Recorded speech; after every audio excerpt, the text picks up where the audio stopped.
The audience has spoken. Unfortunately, it's all but assured that no one is listening.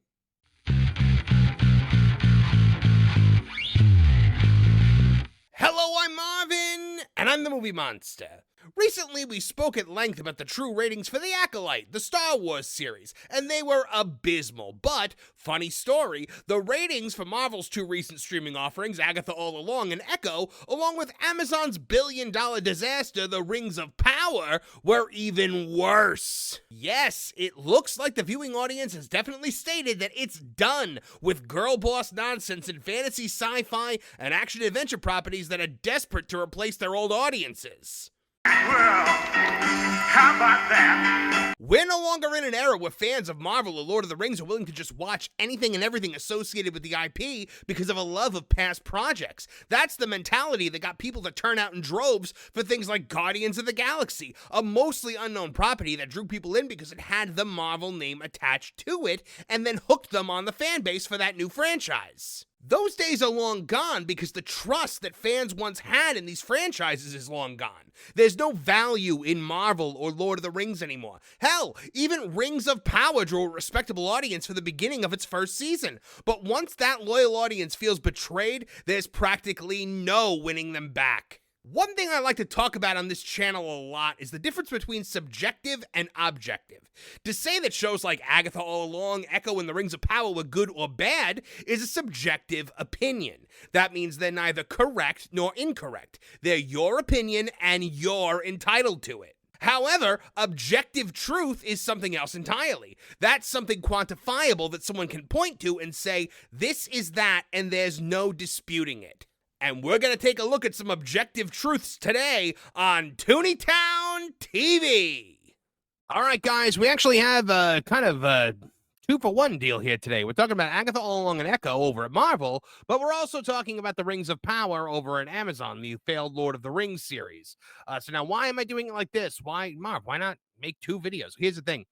People don't care about Rings of Power to an obscene degree, which I have learned from trying to do videos about Rings of Power. So what I have had to do now is just kind of combine Rings of Power news with other, I guess, more interesting news, so that people might actually watch the video. So there you have it, guys. That's why I'm doing it like this before anyone asks. So yes, Agatha All Along and Echo. Let's go there first. Viewership hit new lows for Marvel as third-party reports shows the MCU streaming collapse. Now, you guys remember last week we took a look at the Acolyte's true numbers. Now, this comes from the same report. We very briefly took a look at Agatha and Echo's numbers in there, but I want to dive in a little deeper in here. So we said Marvel Studios' dominance in pop culture has been unraveling for years, and its latest Disney Plus offerings are proof of that. According to Luminate's 2024 film and TV report, the gift that just keeps on giving, Agatha All Along and Echo have become two of the least watched Marvel series of all time, with viewership numbers that fall embarrassingly below even Secret Invasion, which is one of the most reviled Marvel productions ever released. The data reveals a sharp decline in Marvel's Disney Plus viewership. Now, Agatha All Along barely managed to surpass 2 billion minutes watched, clocking in at 2.2 billion minutes. So that's a dismal performance for a franchise once considered untouchable, while Echo failed to even reach that figure, coming in at 1.5 billion. Now, you guys also remember Echo was dropped all at one time. Agatha came out, I believe the first 2 episodes aired on the same day, and then the rest of them went week to week and felt like an eternity. There's also horrible news for Disney, as Agatha and Echo were its 3rd and 4th biggest streaming shows of the year, respectively.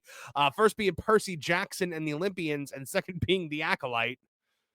So by comparison, Secret Invasion logged approximately 3 billion minutes, which is, by the way, Secret Invasion logged 3 billion minutes. That's the same as Percy Jackson and the Olympians, the #1 show for Disney Plus this year. That's how bad Disney Plus is doing. So as did Loki Season 2, which despite its focus on a popular character, struggled to attract a substantial audience. Now, neither Agatha All Along nor Echo came close to cracking the top 10 streaming originals of 2024 in terms of viewership.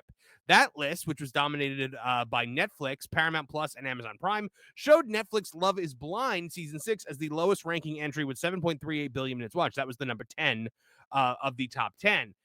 Now, these are numbers that modern Marvel couldn't even dream of. So here we are, Agatha All Along, about 2.2 billion minutes watched. Echo, you see right there, Look at Secret Invasion and Loki season 2 right here. Look at them. Like 3 billion minutes watched. That's almost about the same as something else we're about to talk about in a minute, which again is absolutely friggin' terrible. So what this is showing us, guys, is that people are tired of modern Marvel.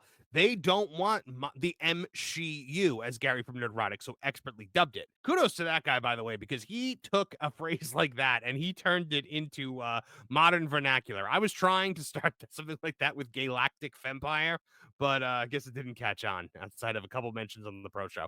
But he says that list dominated. So failure of these series demonstrates a far larger issue. Marvel is losing its audience. For years, fans have voiced concerns about the direction of the MCU, citing a shift away from engaging stories and beloved characters in favor of content saturated with identity politics. Now, both Agatha All Along and Echo were marketed as empowering showcases of female characters, and Agatha turned the gay up. It was the gayest thing Marvel's ever done, Variety would say. But Agatha is the gayest Marvel project yet. Do you agree? I don't care. But as evident by their viewership, the audience clearly wasn't interested in being lectured. I mean, Echo especially. I mean, you don't get more DEI box checking than a show about a deaf Native American amputee. If they had just made her a little gay, they would have like achieved full DEI bingo. It would have been tremendous, and still less people probably would have watched. And that's all because of this guy right here, Kevin Feige. The guy that has the guy that rode the coattails off of Jon Favreau, Joss Whedon, and the Russos, who were actual creatives who knew what they were doing, that were guiding stories along a very specific path. Now, once left his own devices, he was then alone with his toady sidekick Victoria Alonso. Fools! Idiots! Imbeciles! Who he then gloriously threw under the bus the second that anyone was coming after him. And they turned it into this mantle strategy where we have a Captain America who's not who is not only not Captain America, but the actor goes in front of European audiences and tries to tell us that Captain America shouldn't represent America. Are you kidding me? Imbeciles! And we have things like the Thunderbolts, we have things like the Marvels, we have things like the Eternals, just stuff that nobody wants. How many times do we have to teach you this lesson, old man? I mean, honestly, the only two franchises that Marvel still has that anyone gives a damn about are Spider-Man, which is controlled and owned by Sony, and Deadpool and Wolverine, which is based on the Fox X-Men universe, which, you know, Disney now owns, but they didn't build that. They're riding off the coattails of something that Kevin Feige had no hand in. And the other thing that's about to hit, Daredevil Born Again, which, by the way, cut Echo out apparently either entirely or almost entirely. But that is based off of the Netflix Daredevil series, which is another thing that Kevin Feige had nothing to do with. That was all Ike Perlmutter, a man that Kevin Feige despises. Now let's switch over here to take a look at this. Rings of Power Season 2 lost 60% of the first season's abysmal audience. I couldn't put that in the headline, but it's implied. According to the third-party ratings report. Same report, Luminate. So the bad news continues for Amazon Prime Studios as the third-party ratings report confirmed that the Rings of Power Season 2 was a total failure for the streaming platform. The Illuminate TV and Film Report for 2024 paints a grim picture for Amazon's Rings of Power, with Season 2 performing a staggering 60% worse than its predecessor. Despite Amazon's efforts to spin the narrative, the billion-dollar series appears to have been abandoned by a significant portion of its audience, cementing its place as one of the most costly entertainment failures in recent memory. Now, guys, this show cost a literal $1 billion. Season 2 alone reportedly had a budget of $700 million. Let that sink in, guys. Where did that money go? Because good Lord, Rings of Power Season 1, let's take a look. Had actually, nearly 8 billion minutes watched the entirety of it. I mean, look, none of this stuff's coming even close to that, but Rings of Power Season 2 hovering right above 3 billion there, guys. That is not good. That ain't good at all. My goodness, a 60% drop.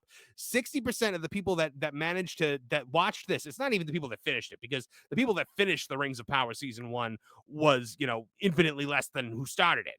But 60% of this audience said, nope, not coming back. And they did not come back for the second season. So the numbers tell the story. Season 1 garnered nearly 8 billion minutes watched. And then season 2 collapsed at 3 billion minutes. These findings align with earlier reports from The Hollywood Reporter, where Kim Masters revealed that only 37% of viewers actually completed the first season. That means 63% of the people that started it never looked back. A dire statistic for a show that reportedly cost $1 billion in its budget. And somehow the second season performed worse. But the fallout from the underwhelming reception of season 1 was immediate, with Amazon Prime Studios initiating a mass layoff, cutting hundreds of jobs across Prime Video and Amazon MGM Studios. But Jennifer Salke, head of Amazon Studios, this ridiculous woman right here, remained resolute in her defense of the show. Salke tried to paint season 2 as a success during its run, even as Nielsen ratings clearly demonstrated a mass exodus of viewers. And she said in an interview, over 55 million people at this point have engaged since season 2 launched. That was a really interesting word choice. I know Valiant Renegade called that out. Like, that is some word choice right there. Not 55 million people have watched this show. 55 million people have engaged the show since season 2 launched. Shields up. So what does that mean? Does that mean 55 million people like scrolled past it? Like, is it 55 million impressions? Like, what is that, Jennifer Salke? Because engaged with means like, what did they click on the trailer or something like that? It's mind boggling. Are you counting trailer views from YouTube? And then she said that over 150 million viewers had supposedly watched and engaged with the show overall. So there we go, watched and engaged. That means engaged and watched are two completely different things, according to Jennifer Salke. Now, that's not just twaddle speak, guys. That is somebody who is purposely being misleading. That's Hollywood speak. So she added, this is a long-term investment in that franchise. Yeah, let's see when that pays off. While doubling down on the studio's 5-season plan. However, Salke avoided giving a definitive confirmation about the much-touted 50-episode commitment, signaling potential doubts within Amazon's executive suite. Nonetheless, despite critical panning and audience abandonment, the Rings of Power Season 3 has been greenlit. This was confirmed by J.J. Abrams' disciples and showrunners J.D. Payne and Patrick McKay, who faced intense scrutiny for their lack of experience for being handed control of the most expensive television show in history. They enthusiastically confirmed their continued involvement. Speaking to Screen Rant in an article that called their failing show a hit, the pair offered vague platitudes stating, "We're prepping now very, very intensely," and promised that the upcoming season would be, quote, awesome. So there you guys go.